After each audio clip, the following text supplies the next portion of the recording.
Yo, what is going on YouTube? It's your boy MidPokeMaster here today with APA Academy Season 3, Week 6 against Jack, coach of the Vancouver Titangs. So, yeah, Jack's a very good friend of mine. I've known him, it has to be 2 years at this point. It's like he's really close. He owns the league that I consider like my home league, the league that, I don't know how to describe it, it's just, the league that you care about the most, or like, I don't know how to describe it, but if you play League, you know what I'm talking about. And he's been a really good dude to know over the past few years. Really good friend. And he's always beats me in Wi-Fi leagues, or upload leagues in general. I can beat him in his own league where like he doesn't try super hard, and I don't try super hard, but it's like in Wi-Fi he beats me. He beat me PMC Week 1, IBL D-League Playoffs, IBL Season 6. I beat him in IBL D-League Regular Season and PMC Championship. So basically, he's like 3-2 against me, unless I'm like forgetting some other league we were in together. But he's really good at League when he tries, and we're both currently undefeated. So he's trying and I'm trying. So this is going to be a great battle. So before we get any farther, don't forget to like and subscribe if you want to see more Draft League content. Go check out all the other ABA coaches like Jack. And click the bell in the top right corner. Yeah, click the bell in the top right corner if you want notifications whenever I upload. Sorry, I cannot speak there. So, yeah, we did make some transactions starting this week because it was the last week. And I was tired of not having a ground immunity or resist outside of Savali Grass and flying. So I dropped Hitmonchan and Espeon. Hitmonchan is a mon that I've, got 3 kills with last week against Trog. And I did good against FlameHorizon. But I don't know, I just needed the ground resistant and an immunity. So Espeon only came to 1 game, which was last week, and it didn't do anything. To be fair, it didn't have to do anything, but you know what? It was just time for some transactions, change up the team a little bit. It was becoming a little predictable with teams I brought, so I dropped Hitmonchan and Espeon for Virizion and Xatu. So I didn't really lose any hazard control because Xatu with Defog plus Magic Bounce makes it hard to set up hazards. And Virizion gave me that grass type. Help me keep that fighting type. Gave me the base 108 speed tier that I did already have with Galvantula, but gave me a setup mon that this team kind of needed because everything so far has just kind of been like raw power outside of Hitmonchan, while this mon can just like set up a Swords Dance or Combine and just sweep under the right conditions. So yeah. So Jack's team consists of, I need to pull it up again real quick. His team consists of an Excadrill, a Tyranitar, a Celebi, a Rotom Wash, Aromatisse, Chandelure, Noivern, Golisopod, Greedent, Machoke, and Gmax Garbodor. So, if you can't tell, I pretty much had to pick up Xatu and Virizion for this week, just so Excadrill just couldn't bring a Choice Band EQ set and just, pick up every single kill it wanted to, because there was nothing I could do besides, because even defensive, like fully physically defensive Runagus didn't take 2 hits. So I'm bringing a Coba Berry Virizion with Swords Dance, Stone Edge, X-Scissor, Leaf Blade with enough speed for the Celebi. So this mon just wins once it gets to +2 as long as Garbodor isn't there and Golisopod's weakened. Because like first impression will do a lot, and if I'm not at +2, Stone Edge won't do anything at all. But otherwise, between like Aromatisse can live. I have to bank off a Noivern like missing Hurricane or my Coba Berry allowing me to live. Or Chandelure not being Scarf. So, it's situational, but this one can do a lot of work, especially if he brings in, like, Excadrill and Sand on this thing, and he doesn't think Iron Head will kill me, even though it does at +2. So, like, I could have brought a different item, but there was no great item here besides I could have brought, like, an Expert Belt, but I already hit everything super hard that I want to. So, next up, I'm bringing Gmax Metal, Double Iron Bash, Thunder Punch, Solar Beam, High Horsepower, with max HP, max attack, 12 in special attack with the Brave Nature. So, I can just hit everything super hard with a physically offensive hit, while still be able to get good damage on that Rotom on the switching with like a Gmax Solar Beam. because that's like his one switch into this thing outside of like Chandelure, but that thing doesn't want to take a high horsepower. So this Smogon can just break down his team very easily this game. Next up, I have a Life Orb Kyurem with Focus Blast, Freeze Dry, Earth Power, and Flash Cannon, with enough speed to outspeed, I believe, XtraJoe outside of Sand. So this mon just, picks up so many kills against him, and it has a really good matchup this week. And I forgot to mention, he has T-Tar XtraJoe, which is a pair he likes to draft a lot, because I know he had Mega T-Tar and PMC. I can't recall if he had XtraJoe. I don't think he did. But I know he had... I don't think he even had Mega T-Tar. I think he just had regular T-Tar.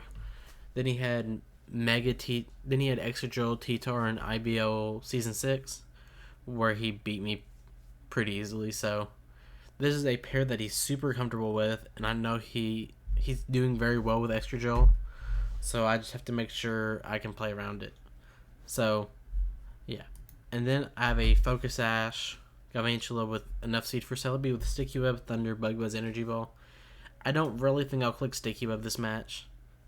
If it's more so there if I don't need to click anything else a certain turn. So it's like mainly there if I think I can get a Verzion in a winning position if he doesn't bring Sand, which I think he has to. Because if I get Webs up, it slows down the XtraJoe if it's Scarf, it slows down the Chandelure if it's Scarf, and just really helps with my Verzion in that point. Next, I have a physically defensive Renegus with Colbur Berry with Stealth Rock, Body Press, Nightshade, Destiny Bond. So Colbur Berry, this is kind of like a lure for Tyranitar, because like it can kind of just come in and click like Crunch against me, but I can just chew that up with the Colbur Berry and then kill with Body Press if he's not Chopo Berry, I believe is what it's called. So like this mon doesn't do great, but I needed something for the XtraJoe if he's not Choice Band. Because like Verzion can switch in, but it doesn't want to because it's the win con this week. Then I have a specially defensive Sylveon with Hyper Voice, Wish Protect, Baton Pass. This was meant to live, I believe, 2 Choice Specs Hurricanes from Noivern. I don't think it's after Rocks, but it can. It might be. I built this team quite a while ago. So we did play on Showdown. Jack can't get Lantork on a switch.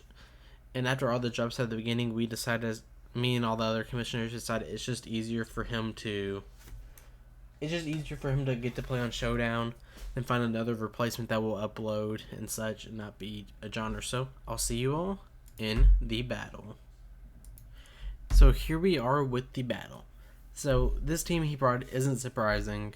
It's, it was just, he could have brought a lot of mons on his team, but these 6 were arguably the best. So he brings the Rotom Wash, Aromatisse, Tyranitar, XtraJoe, Noivern, and Celebi. So sorry if I don't remember the exact move I make each turn.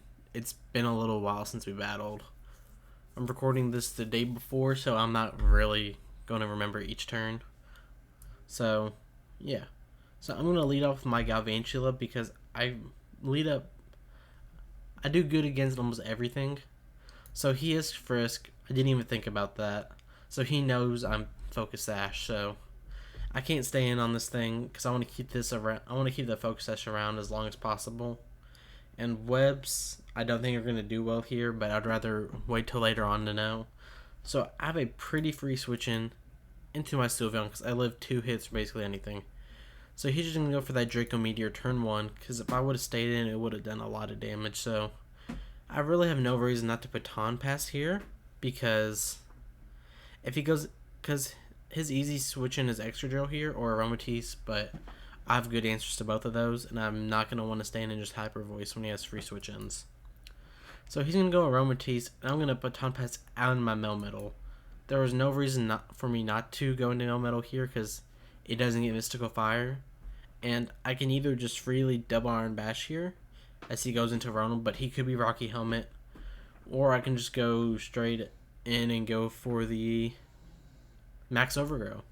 So he's going to go out into his Rotom Wash, and I'm just going to click the Max Overgrow because if he stayed in with his Aromatisse, that was a terrible play because it would have made my Verzion matchup so much better, and it would have just knocked it out. He couldn't really go into anything because if I made the prediction right, This was his best, like, middle ground play, I feel. So now the grassy trains up. So I'm just thinking I'm just going to go for G-Max Meltdown, because he can't really do anything to me. He might try to pivot around and go into, like, his Celebi. But instead he just clicks Sub, which, you know, is a pretty good play. But now he goes for the Pain Split, which I didn't even think about, because since I have such a high HP stat, especially in my G-Max form, he's going to go to 100%. So effectively, I've done nothing to him, and I've just wasted my G-Max. Because I've only taken 16% from this whole thing, and I've done no damage to him.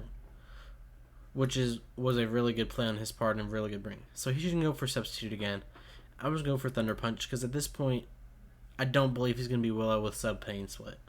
Because then he either can't touch my Renegus, or he can't touch my Kyurem. So, actually he can't touch Kyurem. There was another thing.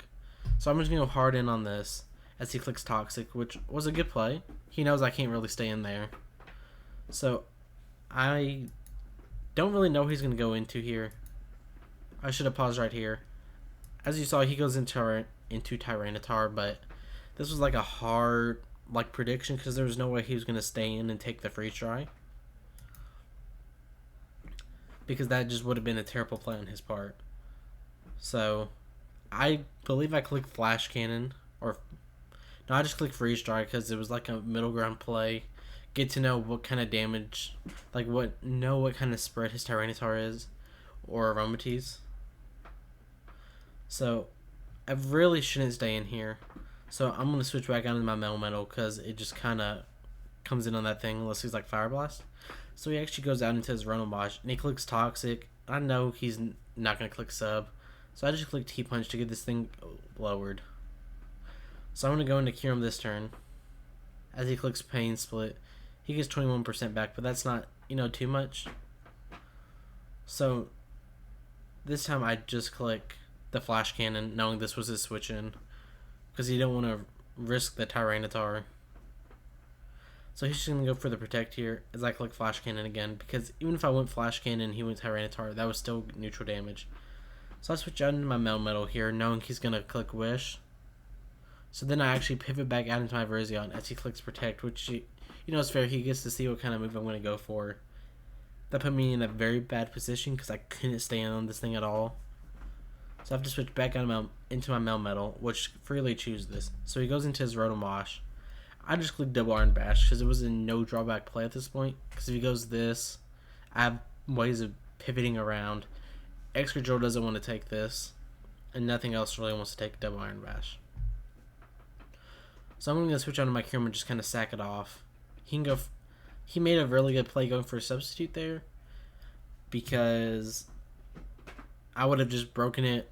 I would have stayed in with my Metal. T-Punch just would have broke it. But he knows this was my obvious switch in,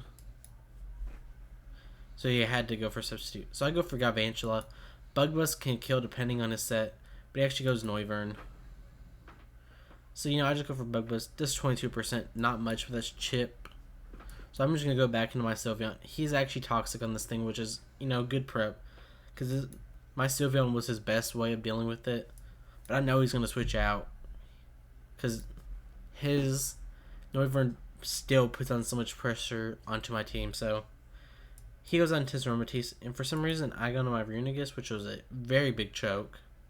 But I don't think it's going to affect how this game gets played. So I should have just gone into Melmetal. I just wanted to get Rocks up to where he doesn't feel like he can just keep switching around. So I set up my Rocks, and here I switch into my Melmetal. He has the Encore there, which is really good prep if I try to set up with my Virizion on it, or Calm Mind Sylveon, because otherwise I could have just 1v1 this thing. So now he's just going to go into Rotomosh, and I either click Double Iron Bash or I click Thunder Punch. Thunder Punch is a roll to kill depending on his set, but I click the Thunder Punch knowing he's not going to switch in Celebi, because that doesn't want to take a Double Iron Bash, especially after Rocks. So I actually kill the Rotomosh, which is very nice. So he goes down into T-Tart, and I know I can live any hit unless if he's like crazy, especially offensive with Fire Blast. So he actually goes for Low Kick, which is something I did not anticipate at all. So I just click Double Iron Bash, and I kill it with 1. That shows how good Melmetal is. And now he has the Sand turns, but there's not much he can do with it. Because if he's not the Sand Rock, I can't remember what it's called, it's going to run out of turns and not be as big of a pivot. So he actually comes in and doesn't take any damage from rocks. So that makes me know for a fact that he is Heavy Duty Boots, which is very interesting. Which I guess it makes sense if I like get up Sticky Webs and I bring like a Scarf Virizion to outspeed, which actually would have been kind of cool. But no, so I just go on Runagus and I take an Earthquake. I take 33%. So if only I would have been Leftovers instead of Colbur, I could have, lived 2 hits. But instead, he just gets to Earthquake again and kill me, which is unfortunate. So I go into Virizion here. He actually switches out into his Noivern. And he sees my Kobo Berry, which is unfortunate. So I go for Leaf Blade. So now, I didn't really have any other play. I could have combat it, but I don't have it. Because no matter what I went for, this was a good play. And I didn't want to predict, because this Excadrill was a threat. And you don't predict around threats unless if you're really far behind. But I just felt like at this point, I wasn't like too far behind in the game. I could still win. I just have to play right. So he knows I'm Kobo Berry. I'm just going to go into Sylveon. He clicks Roost, which is a good play. Knowing I can't stand there. So I'm just going to Baton Pass out again, because I had no reason not to. So I'm going to go Virizion. And I'm going to set up an SD. Because at this point, I can kill the Celebi with an X-Scissor. This thing doesn't want to take a... If he switches in this thing, I'll be at +2, and it doesn't want to take a Leaf Blade. Or I can go Noivern, but I can either dodge the Hurricane, or I just have Kobo Berry and I hit Stone Edge. So I'm just going to click SD, and then I go for the X-Scissor, and he's actually Tanga Berry. And that was really good prep, because otherwise I just kind of destroyed his team here. So he's going to get to live here and go for Psychic, which is 70%, which kind of nullifies the effect of this thing winning. So Virizion gets to kill here, and he goes Noivern, so I have to bank off of him, like, missing Hurricane. Or he can go Draco Meteor, and... So yeah, as he goes Draco Meteor, I had to make that prediction. Because Excadrill is such a big threat, and I don't really have a way of breaking it outside of Virizion. And he has to heat this mono round, I know. But I'm just going to go for the Baton Pass. That's all my Sylveon's gone for this game. It's coming in 4 times and click Baton Pass. So he brings out his Aromatisse here, which, wasn't really a big deal to me. Because I had a Melmetal right there. So he's going to Encore me into High Horsepower. And I have to make the prediction into his Noivern, so I bring out Sylveon. But he actually just clicks Wish, which was a fair play. So I'm going to Wish here. And he Moonblast, so he's going to go back to full. But I'm just going to make the Raw switching into Melmetal, because if he Encores me into Wish, that would be a big problem. Because then I couldn't Baton Pass. Actually, I could have Baton Passed because I would outsped. Yeah. So there was no reason for me to make that Raw switch, but it didn't end up mattering. So I get 41% back with my Sylveon Wish. So I 100% live a hit from Excadrill here. And I should have just gone Virizion. Or I should have just sacked off Galvantula there. That would have been the right play, because then you'll see later in the game. So I just click High Horsepower and kill this thing. But looking back on this, I should have gone Galvantula there, because it does nothing for me at this point. Because Sylveon always beats that Noivern. And now I can't really Wish Pass into my Melmetal unless if I predict him on the right turn, because he always does enough to me. So at this point I'm thinking I just win this game, because Aromatisse, he doesn't know that I don't outspeed this thing. So this is a big problem. So in the chat, which you can't see, he says GG, but I'm thinking this is far from GG. And Jack knows me well, so he put in enough speed on this Aromatisse to outspeed a 20 speed Melmetal, because he knows if I don't need speed, I'll just put 20 speed in. So he always outsped me, even if I wasn't brave, because I would have just put 20 speed in, which was good prep on him. So that was rough. But now I just have to go in here and just click Thunder, and just hope to get paralyze him. So I click 2 Thunders and I get the Paralyze early on, and he gets paralyzed there, so he doesn't get to Moonblast me. So I just keep spamming Thunder. I have to paralyze him 2 turns in a row, or I get the crit there and he paralyzes. But since he already had the wish, so I have to paralyze him here, which I don't, which is fair, and he's gonna he should have protect there. So I have to bank off of him. I have to bank off getting a crit here, or him getting paralyzed or such.